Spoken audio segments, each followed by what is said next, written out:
ako, kinikilig talaga ako dyan. Neneng, baka naman ano ka na naman dyan. Lumabo na yung mata mo. Masyadong tutok na tutok ka.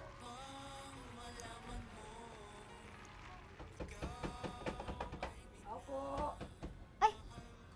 Ate Lorna! Si Ate Lorna, oh! Kumusta ka na? Uy, pasensya na kayo ha, kasi nabalitaan ko yung nangyari kay Tito Boy. Hindi ako nakapunta sa burol eh. Ngayon lang kasi ako na libre. Nakikiramay din sila nanay sa inyo. Ayos lang, ayos lang. Salamat. Ay, maupo na muna kayo siguro. Ay, siya nga pala si Edgar. Kaibigan ko. Magandang araw ho. Edgar, oh, upo ka muna doon, Edgar. Ito naman ang mga kapatid ko. Yan si Rosemary. Tapos ito si Neneng. Ako si Magdalena. Oh, ate, diyan ka na. Ate, ano ba ay ka, Rosemary. Utang ka nga muna dyan kay Aling Pasing ng ng maiinom. Soft drinks o kaya muna, may palaman pa ako dyan. Oh, sige, te. Sige na siya. Mabuti naman, naisipan mong pasya lang kami, ate. Oo naman, syempre. Nahiya nga ako sa inyo.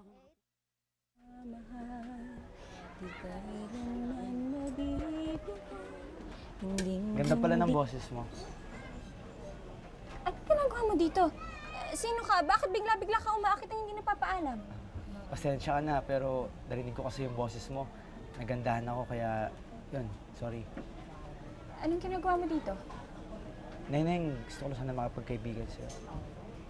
Bakit? Bakit? Masama ba makapagkaibigan? Hindi naman, pero marami na bang ibang tao dyan na pwede ka makipagkaibigan sa kanila? Eh, mukha ka kasing mabait eh. Ayaw mo ba ako maging kaibigan? Hindi naman sa ayaw. Hindi lang ako sanay na makikipagkaibigan sa akin.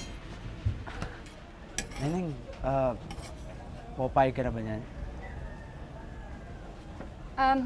Hindi ka ba bulag? Tingnan mo nga itsura ko. O sige, sige. Ngayong okay na tayo, pwede ba kitang iyaing mamasyal?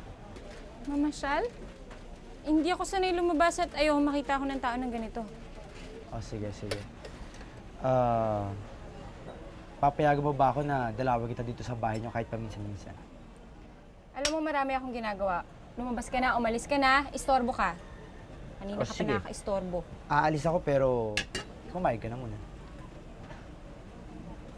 Sige na, kumain ka na.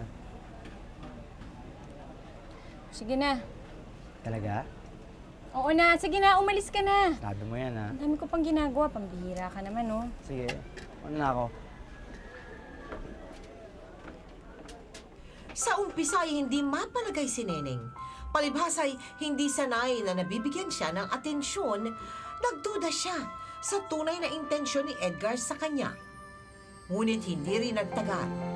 Dahil sa panunuyo ni Edgar, naging panatag din ang loob ni Neneng sa binata hanggang sa maging ganap na silang magkasintahan.